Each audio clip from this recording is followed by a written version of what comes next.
Greetings, everyone. Let me slide Marcus down here. Greetings, my beautiful earthlings. Welcome to episode 52 of Aquarian Anarchy. I am Chad. You see Nicco. You see Marcus. And with us is our special guest. We have 2020 Libertarian Party Vice Presidential nominee, Spikecohen, in the building. I'm going to hit the little reminder down at the bottom so you can see the crawl, so you can remember to like, to share, to subscribe if you aren't already, and to go to the Patreon and become a patron there. But without further ado, because I know he's on a tight schedule, we will bring in our very special guest, Spikecohen. Spike, thank you so much for joining us. Absolutely. Thank you guys for having me. I appreciate being on. Yeah. I'm gonna hand off to Marcus, because I know he's got some of the more direct stuff that he wants to talk to you about, and we have a lot of different topics we want to cover. We have 45 minutes, so we're gonna try to keep tight to that schedule, and we appreciate your time, taking your time out of your schedule with us. You're at the is it the Tennessee State Convention right now? Is that what? Yes, I am in beautiful Lebanon, Tennessee, for the Libertarian Party of Tennessee Convention. That's the noise that you hear in the background. We're just wrapping up here. And as someone who has my own shows, I can appreciate muting myself when I'm not talking, so you don't have the background music. Fair enough. Much appreciated. Much appreciated. And all right, so we have our live audience. We'll be chiming in maybe later on with some questions and everything. But I'm going to let Marcus take over and get started here. So go ahead, Marcus. All right. For those of you who might not know Spike, I became familiar with Spike because I worked for Adam Kokesh, and I first became aware of Spike when he was, I think it was Georgia or South Carolina or someplace like that, and had like shooting back and forth like information. So I started following him, and as he hooked up with the Vermin campaign, which was a campaign that I was interested in as well, because I think Vermin was a really good choice as well. I was like, okay, I like this guy. I like what he's having to say. I like how he's more than happy to engage in the conversation. And most people may know that Vermin did not go on to win the presidency. Jo Jorgensen did, and I was not as impressed by her as I was by Vermin. And that isn't to say that she wasn't a good person or anything like that. She just wasn't a voluntarist. And so it is what it is. It takes somebody special to bring me to the ballot box. It just does, because I don't play with these games. Spike was able to get me to not only vote for him in the VP race, but also, I will say right now, had he been the presidential, the top of the ticket, I would have campaigned for him and would have gone out and done everything I could to get him into that office. So with that being said, Spike, I want to know where you're going from here. What does this future hold for Spikecohen? So that's an excellent question, Marcus, and thank you for your kind words. The short answer is, I want to grow the party and I want to grow the movement. And I think that, in this election, we got 1.2%, which is, I don't think anyone is satisfied with those kind of numbers, right?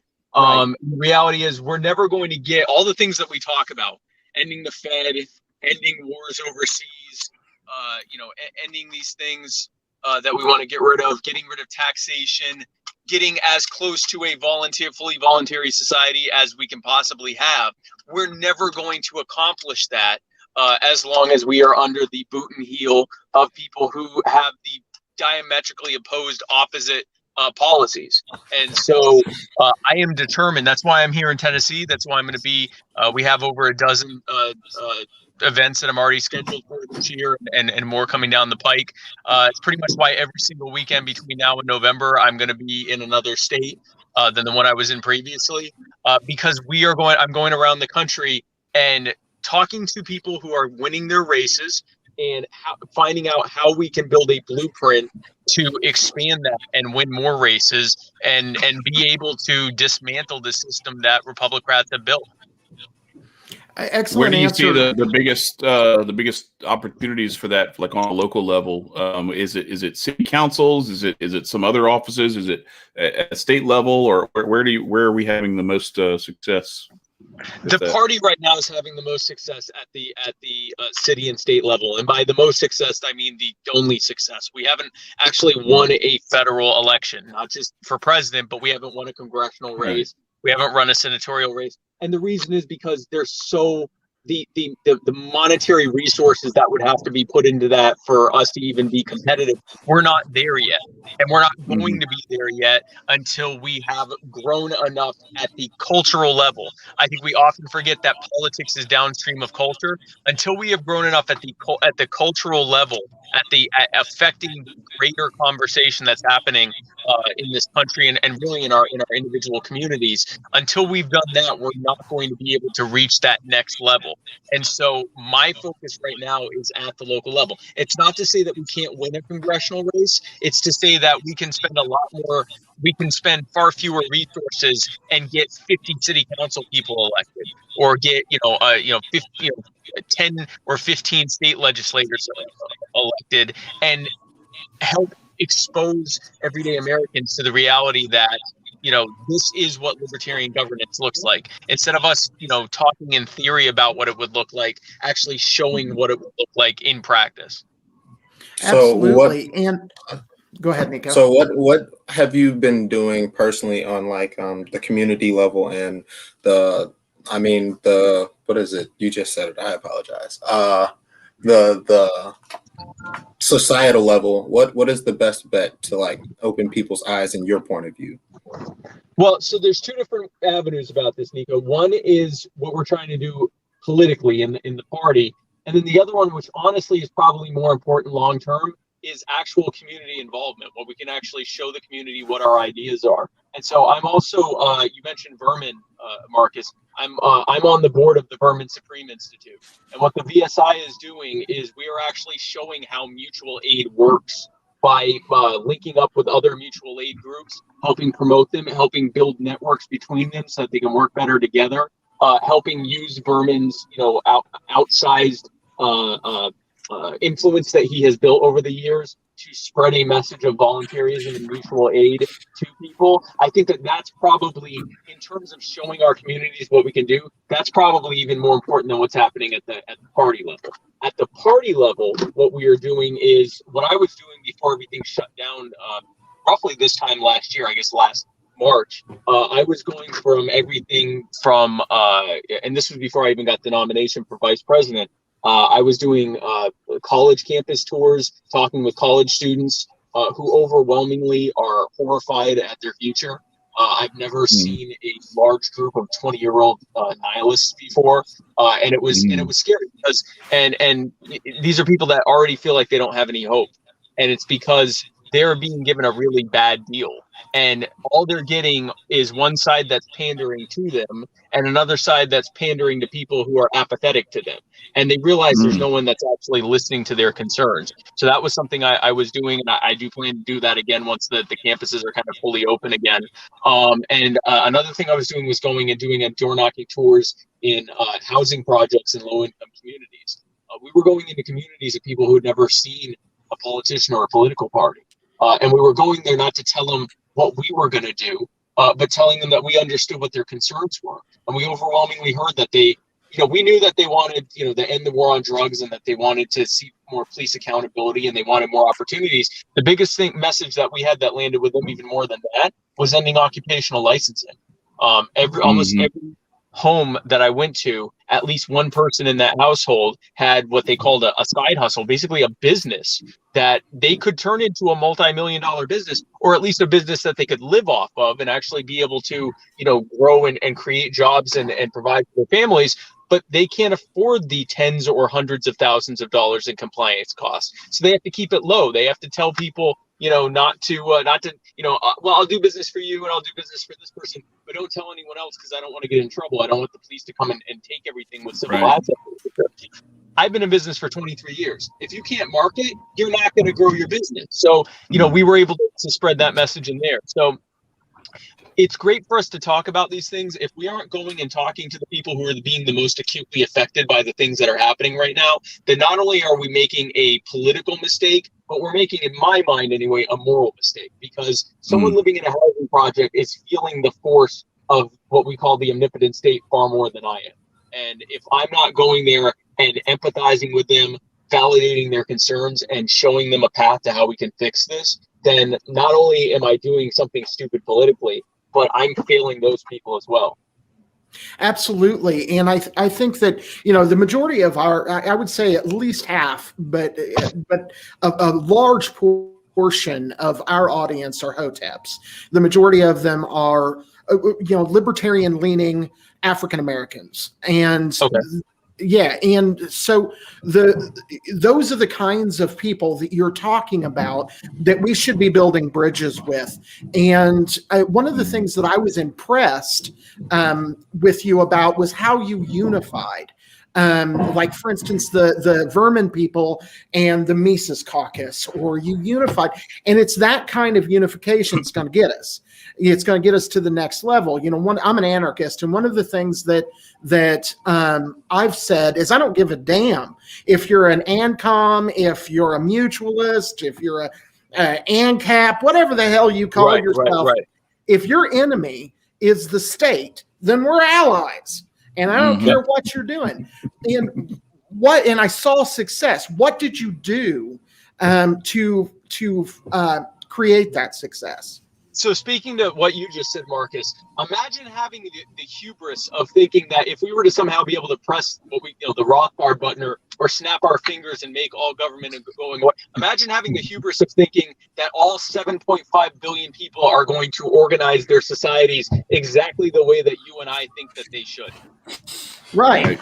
That would be a one world government. That wouldn't be anarchy or volunteerism. Yes, I'm a panarchist. I personally am an ANCAP or market anarchist, whatever you want to call it.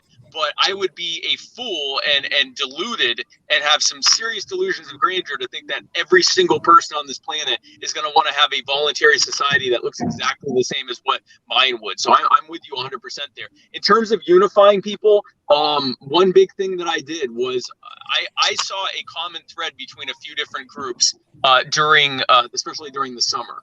And that was the Boot Boys, the Black Lives Matter movement, gun rights people in general. And so that culminated in I spoke at a big event that happened in Richmond, Virginia, that was co-sponsored by our campaign, as well as the local Boog group, a local militia group, Black Lives Matter 757, which they're based in Virginia Beach, but they came out to Richmond, which is the capital of Virginia, and also the local Black Panthers and the local Huey P. Newton Gun Club.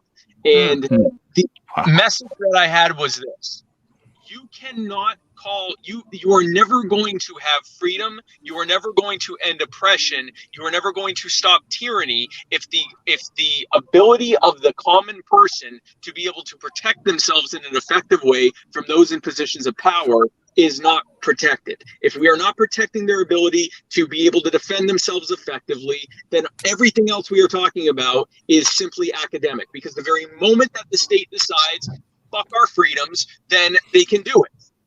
Because it's a more effective way. Here's the reality of things, folks. People in power occupy soft bodies that can catch lead like anyone else's can. That's why they're scared of us. That's why they push for common sense gun control and all of that nonsense. Because the reality is they know that this common sense, the only common sense they have on it is that they want to be able to be protected from anyone who would hurt them or their enforcers. And so when I went to that event, I talked about the fact that, here we are at an event in the middle of the capital of Richmond. We were standing between, I believe, the Supreme Court and either the Capitol building or the governor's mansion. I forget which one. We're in the center of Richmond government. Me and close to 200 armed people, 90% of whom were Black. And not only were we not being pepper sprayed or tear gassed or rounded up or arrested or put in paddy wagons, not only were we not being brutalized and tased or told to break up, there wasn't a police officer. We didn't see any. We actually had to go after the speech. We went and played Find the Cop. We tried to find the closest we could find was like, hold on a second. He's on Bluetooth. Yeah, sorry. My driver is on Bluetooth. So the closest police officer was like 5 blocks away, peeking around a corner, making sure everything was okay. We're like, okay, good, you can stay there. I did a similar thing in Columbus, Ohio. I went to a Black Lives Matter march there. They asked me if I wanted to speak. I said, no, I think I'd rather just hear what you have to say. And we had a really good conversation. While I was there, some boot boys showed up because they wanted selfies with me. And all of a sudden, the police were a lot more humble. The previous, those same Black Lives Matter people went out to that same state house in that same part of Columbus with the same police officers. And that weekend when they showed up, they were tear gassed, they were rounded up, most of them were arrested, they were held without charge for the weekend. Anyone who had any priors was being processed, the rest were let go on Monday. They came right back that following weekend. This time, 6 guys with guns completely changed that. There was no tear gassing, there was no pepper spraying, none of that happened. And I asked them, why do you think this is happening? And they said, why is it happening? I said, because no one brings tear gas to a gunfight.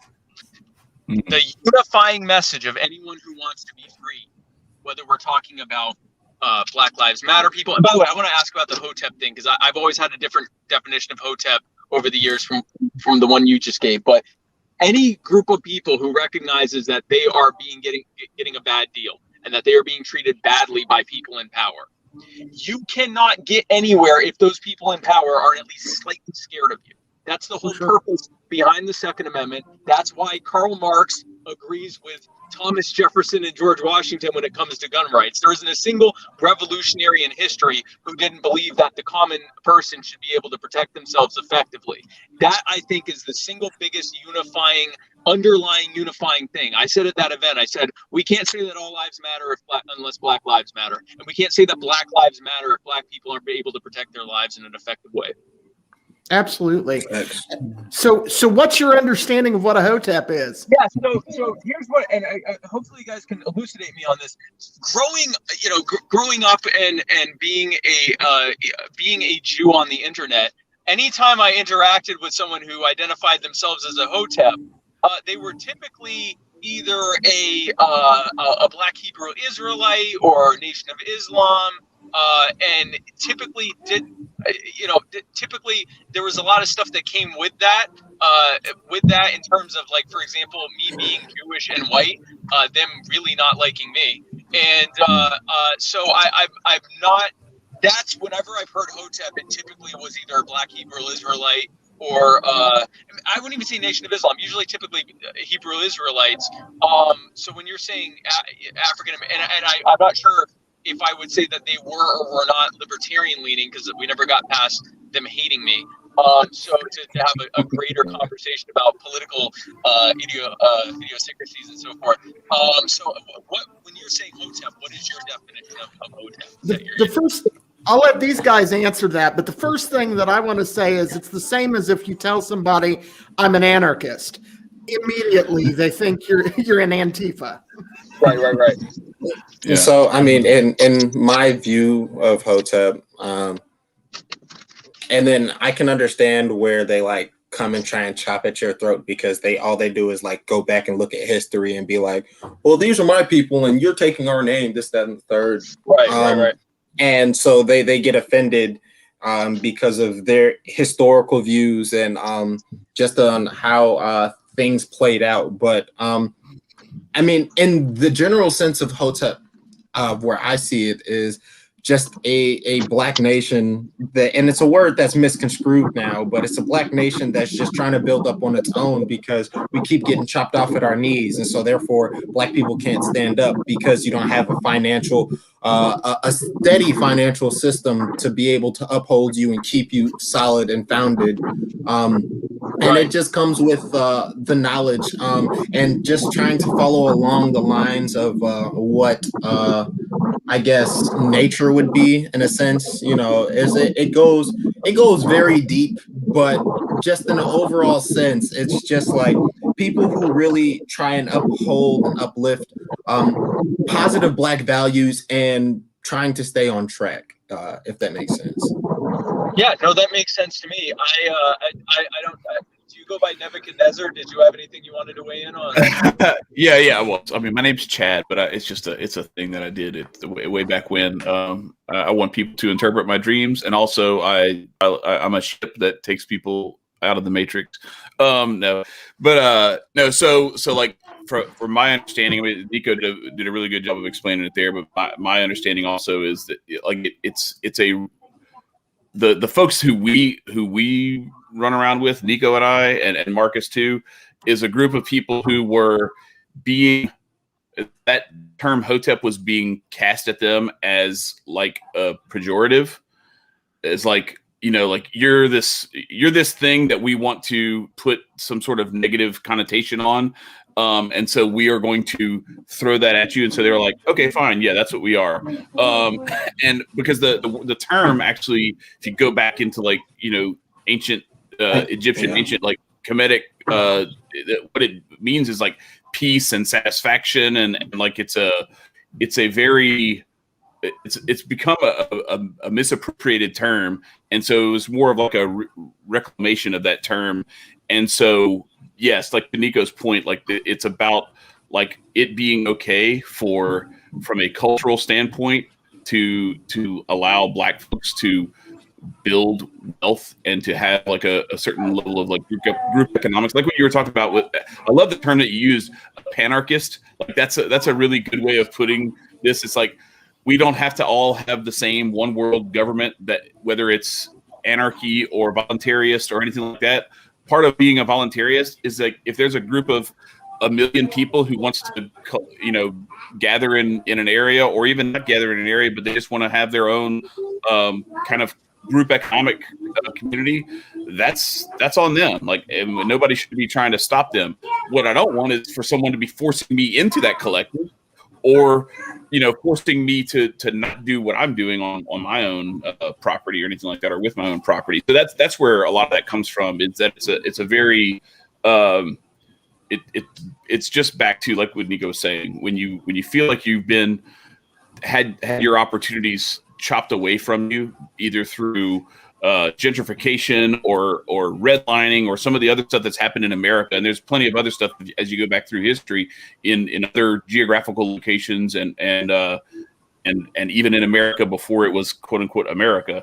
You see this sort of just a desire to kind of return to more of a natural freedom-based why can't we own our own shit sort of mindset.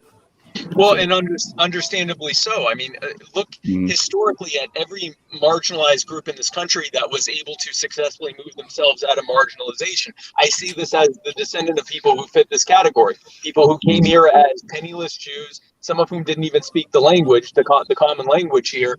They used in-group economics to be able to grow out of that position.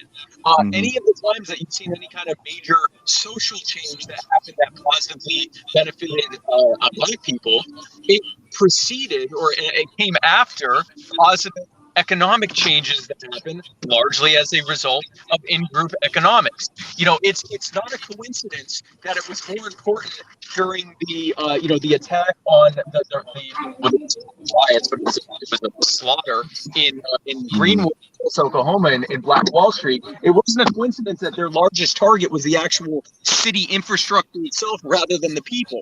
It was more important to those who wanted to destroy Black self-actualization that they actually destroy the economic infrastructure as opposed to just killing some people. Because if you can show that if you build this thing, we will destroy it, that's far more powerful than killing however many 100 or 1,000 people. Because people, you know, you can kill a bunch of people, but people elsewhere will say, okay, well, we'll protect ourselves against that. But if you say we're going to destroy your ability to be able to build your own community and build your own economics, that's far more destructive and deleterious. And it's what has led to, you know, we can look at data. And of course, if you live in that community, you don't need to look at the data to know that far more destructive things have happened long term for communities of color as a result of economic policy than of actual, and this is probably a controversial thing to say, but far more destructive to the Black community writ large has been bad economic policies that have decimated their ability to be able to. I'm not going to be able to do it in there. There's like 50 people in there. Far more deleterious has been economic policy than hate groups. Hate groups are bad. We should oppose hate groups, but a hate group that is able to successfully kill a handful of people is nowhere near as destructive as policies that are designed to destroy the core ability of a community to be able to build themselves up.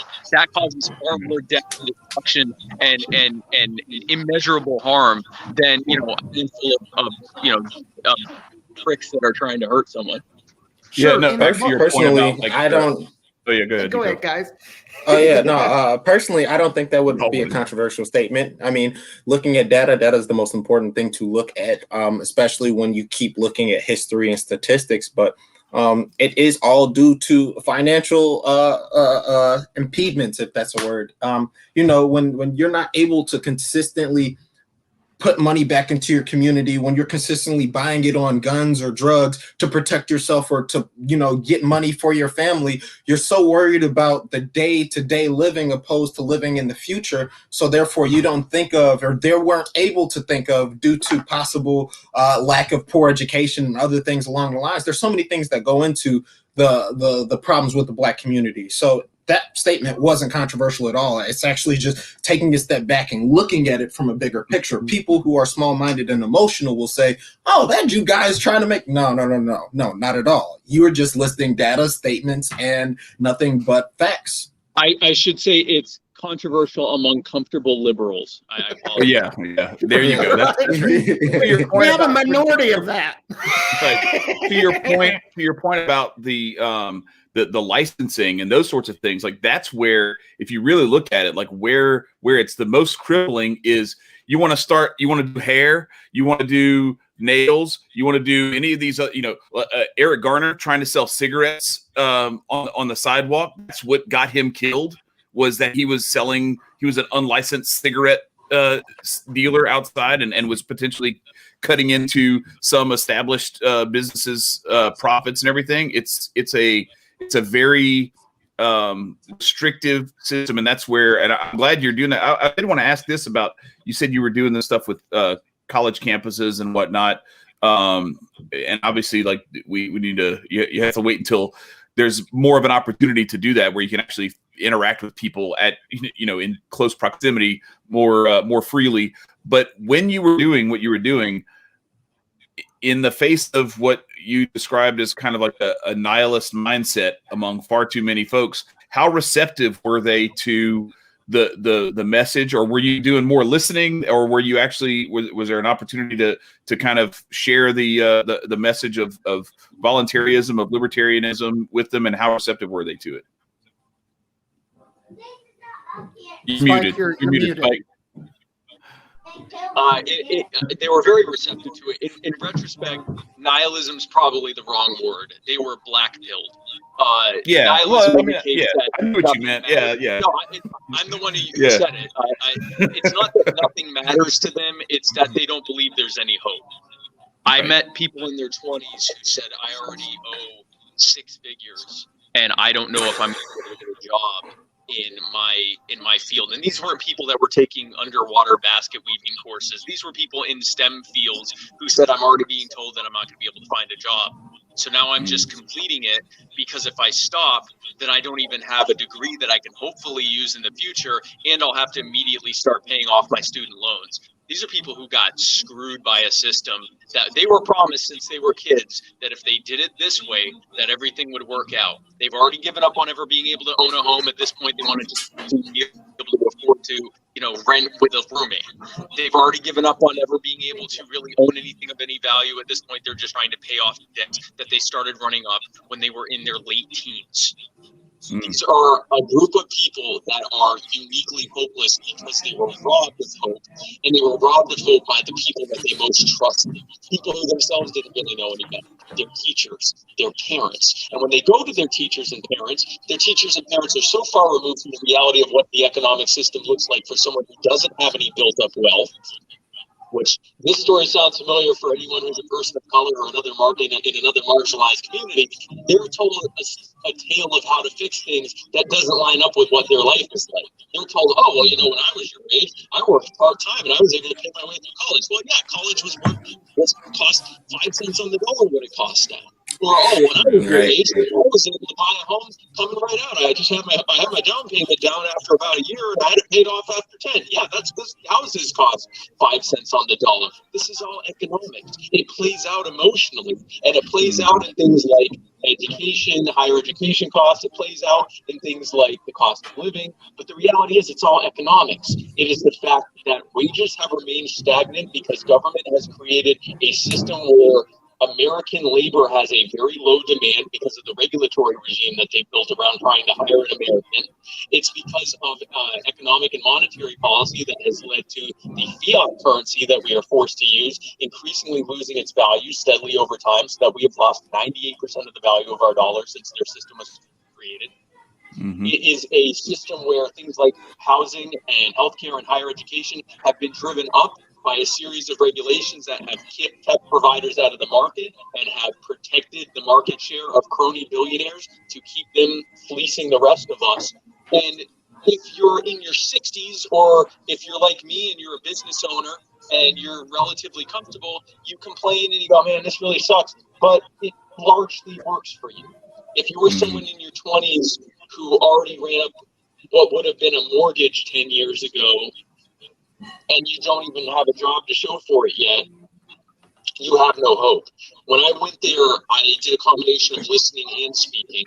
I would start with questions like, so part of the problem is getting someone to talk to you when they're trying to, get to lunch or get to their next class, and here's some guy in his 30s handing out pamphlets.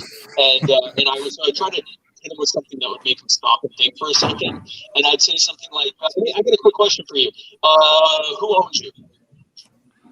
And people would stop, and some people actually got very offended. And they'd say, what do you mean, who owns me? I'm like, who owns you? And they're like, no one owns me. I'm like, no one owns you? So who is doing what you're doing right now? And they're like, I'm doing it. I'm like, well, it sounds like you own you then. And they're like, yeah. Right. I'm like, so you own yourself, right? And they'd say, yeah. And I'd say, okay, well, awesome. We're the Libertarian Party. We agree. And then I'd start talking to them, because I learned in cold calling that if you just keep talking, people often feel like they can't walk away. So I would just start talking, and I tell them what we supported. I talked to them about what we believed when it came to higher education, how the cost of higher education went completely out of control because of federal government involvement removing the price equilibrium. I talked about how the cost of living went out of control because of monetary policy. I talked about how the war on drugs is destroying an entire generation and entire communities based on flawed theories that were debunked long before most of us were even alive. And I would talk about that stuff, and we got a lot of people signed up. And again, this was sort of a test run where me and like a dozen other people went out to college campuses and just talked to people, and we got hundreds of signups for various state and regional and campus affiliates for the party. It was devastating when the lockdown started and they closed down the colleges, because I hate to think of how much we lost out on during that time being able to go around, but they were very receptive. Do you know who was the absolute most receptive? The folks in the housing projects. I always theorized that libertarian ideas would sell well among the people who were the most acutely harmed by the government. I didn't realize they'd be finishing our sentences for us. It was really incredible to show up to folks and tell them, we're here to get the government off your backs because they're doing X, Y, Z, and we couldn't even get to half of X before they're telling us Y, Z. And it reached a point where I didn't even try marketing it anymore. I'd show up and I'd say, hey, I'm Spike. I'm here with the Libertarian Party. We're here to get the cops off your back. You want to hear about that? And they'd say, yes. And then we talk more about that. And or I'd say, I'm Spike. I'm here to talk about how we can get every single person who lives here out of the projects and into nice homes and well established communities, and to be able to grow a future for your children. I reached a point, I didn't have to convince them. And I realized afterwards, it showed, my level of privilege that I have, that I thought for a moment I'd have to convince these folks that government was giving them a raw deal. Because honestly, someone had to convince me of that. Yeah. I didn't have to convince them of that. They already knew that before I got there. I was simply presenting them with a way to fix it. Cool. So Spike, go ahead, Marcus. I've been stealing the show from you. It's all good, man. No, I love all that, obviously. Where I'm at is, I know that you have a future within the Libertarian Party. My plans for myself are more about buying more guns, buying more seed, and buying more Bitcoin rather than the dealing with politics. And don't get me wrong. Right. Yeah. I'm all about taking it down in other ways, but I would still like to see a political solution. And so that being said, let's say, I don't know, like 3.5 years from now, you win the presidency and you've ran for president. I'm not saying that you're doing this. Yeah, I've not made a decision. Right. But I get it. But let's say Marcus wants to live in a hypothetical world, Spike. Right. I'm living. I like your world. Yeah, I like. Right. Yeah, I like my world too.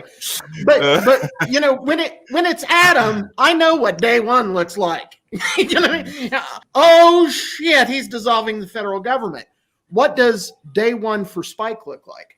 Day one of really, and this is of any, this would be the libertarian answer. There's nothing special about my answer. Day number one is undoing every single thing that can be done at the federal level. So essentially, it's a dissolving in practice, if not in actual policy. So for example, what a lot of people don't realize is Congress can pass whatever it wants. It is the prerogative of the presidency and of the executive branch to determine how to enforce that. And there was multiple Supreme Court decisions backing that up. So for example, if my drug policy is that all drugs should be legal, I don't have to go to Congress. I simply have the FDA completely deschedule all substances.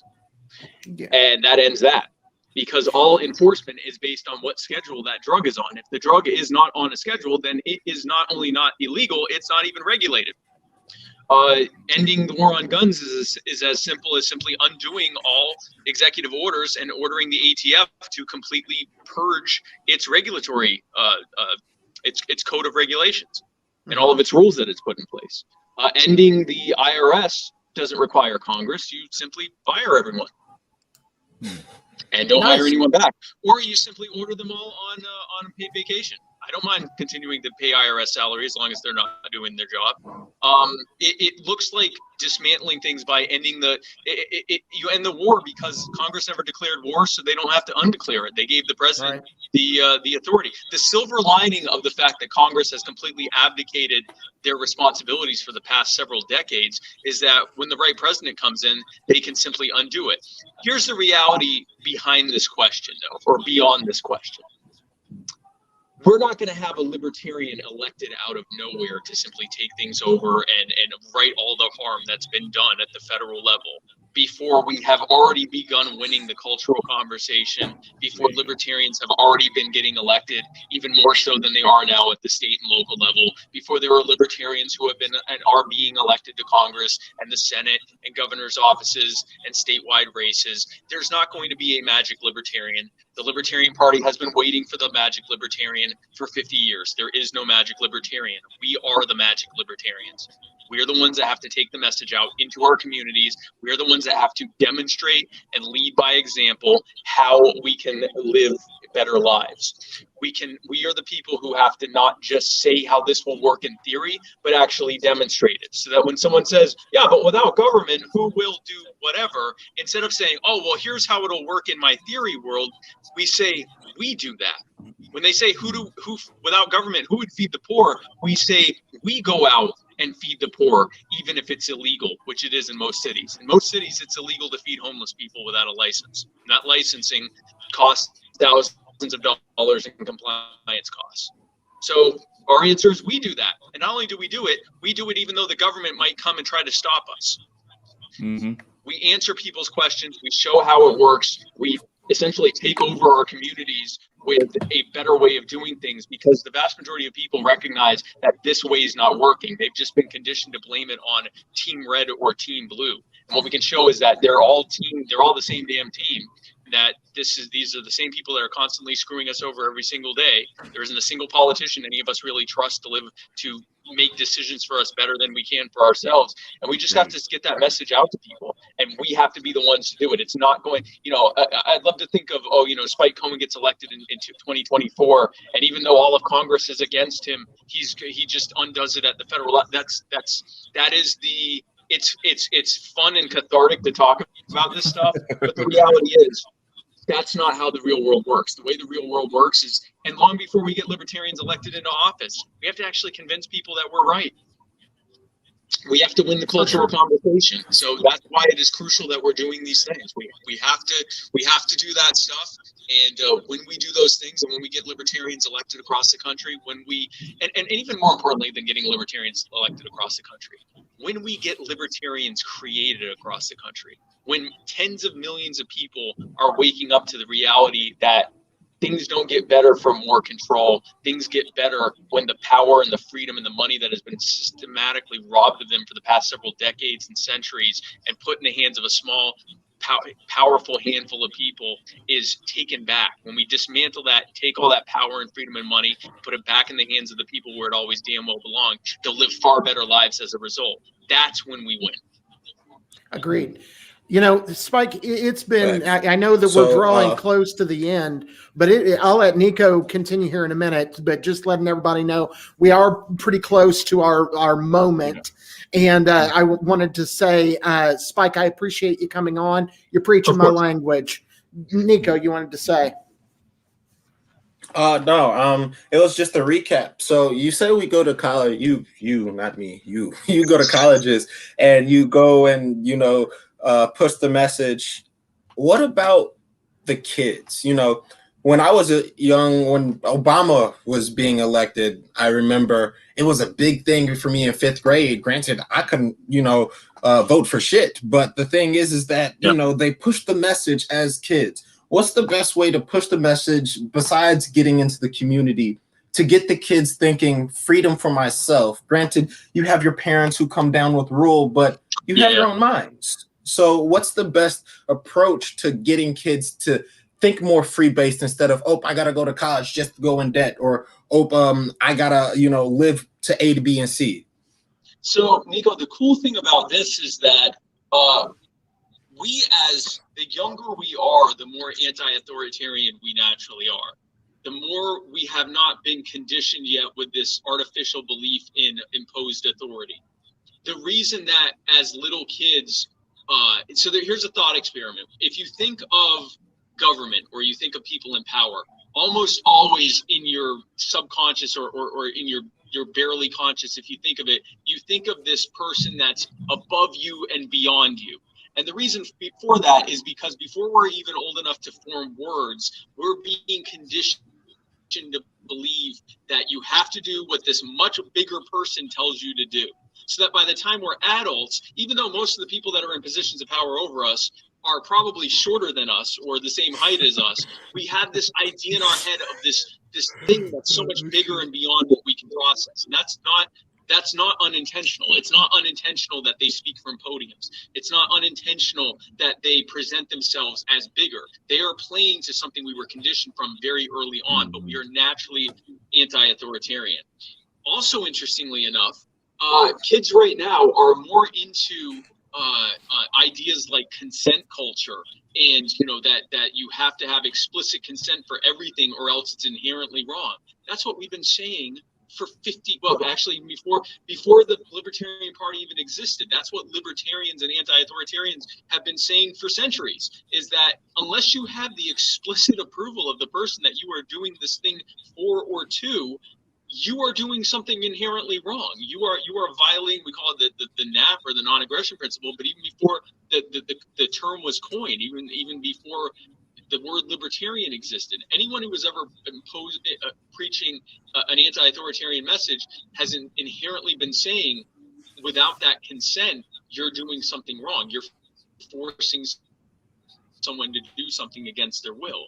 And so to message directly to young people, it can be tricky, because especially depending on how young they are, you know, you're having to talk through their parents, you know, and all of that. Mm-hmm. So I mean, it can certainly get tricky. But I'll say this: I've been doing. I think you just have to engage them. The beauty of social media is they're already on the internet. They probably know how to use it better than we do, and so we can actually go out into their spaces and have that conversation. I was recently on a Discord server talking with, or was that it? So I was on Discord, but no, this wasn't on Discord. I was on. I'm trying to remember now. I think it was a Discord server. I'm having a conversation about anarchist theory with a bunch of 15 and 16-year-olds. And it really struck home just how young these kids were, because we're having these very deep conversations. And one of them, their camera hadn't been working, and it finally started working. And when it came on, I realized one of the people I was talking to was a young man who was wearing a headphone that had pink fox ears on it. And totally unironically, this is how young this kid was. He was using his, like, you know, his parents probably got him this thing. And we're talking about, like, you know, the ideas of the stickiness of property ownership and absentee ownership versus homesteading. And this kid, like, probably then after he, you know, finished with me, started playing Animal Crossing and eating like mac and cheese or something that his mom made. Like, this is like he was a kid. And not that there's anything wrong with eating mac and cheese that your mom made or playing Animal Crossing, but this was a child. And so you have to tread lightly when it comes to kids. I'm a big believer that you can't.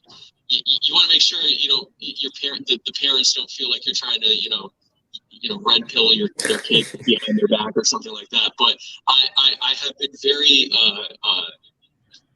very active in trying to go and, like, have these conversations. And when I get invited to these freaking 14-year-old influencers with tens of thousands of followers and go on and have these discussions, I'm happy to do so, because you're talking to, I get really excited to talk to someone who's, like, in their teens or their 20s. I get invited to a lot of Zoom calls that, like, YAL does, and so Young Americans for Liberty and stuff like that. And it's really exciting because I'm talking to kids who, you know, long after I'm gone, several decades after I'm gone, they're going to be out, you know, they're going to be the ones trying to fix all this. It's really, and it may sound like I'm trying to avoid your question when it comes to how specifically to do it, because it's a very, very tricky thing. Yeah. I think I agree. To do is to try to be as active as possible in talking with. But here's the kids you can influence: the ones in your social circles. Your if you have kids, obviously, but also if you have cousins, if you have nieces and nephews, you can do it there. They're not really inviting a lot of strangers into schools to talk, so it's a tough one. But I would say the college campuses, when those fully reopen again and they're open again to people going going into the commons and stuff like that, even if they don't go to school there, I will be right back there, because I think that the poor and children are the ones, the poor and college kids, young people are in my mind the two biggest groups we should be reaching out to. The poor, because they're the ones who are the most acutely affected by this, which means that they're the ones who most intuitively understand the need to completely dismantle everything and not just try to make these little bitsy reforms. And the young, because they recognize that they've been handed a raw deal, and they're the ones who are going to be influencing and affecting things long after the four of us are gone. For sure. So, Chad, do you have something you want to kind of finish up with? No, I mean, this was great. I really appreciate Spike coming on, because I was sitting at my computer Zooming when we were voting for vice president at the online convention back in May, and you were my first choice for VP. So I was very, very happy to see you win. I don't normally vote. It's not my thing. Like typically I do this. This is my shirt that Marcus and I designed. I vetoed instead of voted. I like that. But like just hearing you talk through this stuff and everything, and I've seen some of the stuff with is it Muddy Waters? Is that the show? Yep, that, Muddy Waters. Yeah. Seeing some of the stuff that you guys talk about, I kind of knew what to expect, but I'm really happy with what I heard tonight, and yeah, if you do decide to go ahead and run, I would definitely if I'm privileged enough to be again a delegate to the national convention like I had the last two, I will definitely be pulling the lever in your direction for that. But this was good because I think this is something that our audience needed to see, to hear this perspective, because I think a lot of what we encounter most of the time is trying to hear these different perspectives. We have a lot of conservatives. We have a guy who's coming up next week who's going to be more from the left, having a pure voluntarist who kind of agrees with us, but has a different way, because you have your own way of how you've experienced this stuff and the messaging that has worked for you. I was thinking when you were talking, I was like, damn, man, we need to have a bunch of voluntarist libertarian salespeople go out and cold call people, because apparently that shit worked. Like your approach was very, very impressive. But no, I really, really appreciate you coming on, and this was really good. I hope our audience got as much of it out of it as we did. And I don't want to keep you any longer. I know you've got to get back to convention, either business or after parties or whatever the case may be. I know you've been. Oh, I'm sure they got me booked for something. Yeah. I've been seeing the ceiling tiles change and everything, and the lights spinning around in the background, and going through different rooms and everything. So we very much appreciate it. And I hope that we'll get a chance to talk again soon. And I'll let Marcus take us home. For sure. And again, visit his Twitter is down below in the comments, as well as his website. Go visit that. And Spike, I knew this was going to be a good conversation. We've never actually spoken. I knew that we were going to be on a very similar page. What is nice is that we try to offer solutions. My solutions, again, are typically more direct action. And sometimes I poo-poo the Libertarian Party because they told me that I'm not welcome. So they told me to get the fuck out. So I'm not kidding. So it is nice for me to be able to put somebody who is in a leadership position, who has represented the Libertarian Party for our audience, so that they can see why I say, if the right libertarian comes into electoral politics, I'm all about it. And you're one of those that I want to see succeed, and frankly, spread throughout the Libertarian Party, so they stop being a bunch of idiots sitting around in a circle talking about the same shit they've been talking about for years, and actually get something done. Yeah. So let's get some things done. And the other thing I will say, and thank you for that, Marcus. The one thing I will say to that is, I encourage people to support the Libertarian Party when we are libertarian. Okay? Do not support someone because they have an L next to their name without knowing that they actually believe in our ideas. And I am talking about Bill Weld. If you cannot put actual principle behind the L, then the L stands for loser. Don't vote for this guy. That's so don't. So I've certainly, there will be some that aren't happy that I said that, but the reality is we are only as libertarian as our beliefs. The fact that we have branded our name libertarian means nothing if we don't actually fulfill and live those beliefs. And that means not just being engaged in electoral politics. I believe that that's an important component to it. It cannot be the only one. We need to be involved in counter economics. We need to be involved in direct action. We need to be involved in mutual aid. We need to be involved in helping the community. We need to be involved in spreading the message to the most marginalized among us. If we do not, then we are just a bunch of people who are pretending that we're going to get elected to office, which we are not. We're not going to get elected to office unless we change this culture. This culture is solidly in the hands of Republicans and Democrats. We live in a Republican-dominated culture, and when we change the culture and when we begin to actually spread a message of liberty and be able to do so in a way that crosses racial boundaries, economic boundaries, geographical boundaries, class boundaries, ethnic boundaries, and every other boundary, when we do that, We will win. People will be free. Wars will end. People will be set free from cages. People whose lives were ruined will have them reclaimed. People who are marginalized will be able to build their communities up so that they aren't that way anymore. We will be able to do everything that we have been talking about doing for the past, as long as any of us have been talking about this stuff for how many years or decades. It will happen when we live our principles, not just in word, but in deed. And I thank you for having me. Yeah, thank you so Awesome. much. That's Blessings, awesome. blessings. And I agree. Thank you, guys. Right. All right. Love you, man. I third that. All right. Stay free. All right. Appreciate All right. it. Stay free, everybody.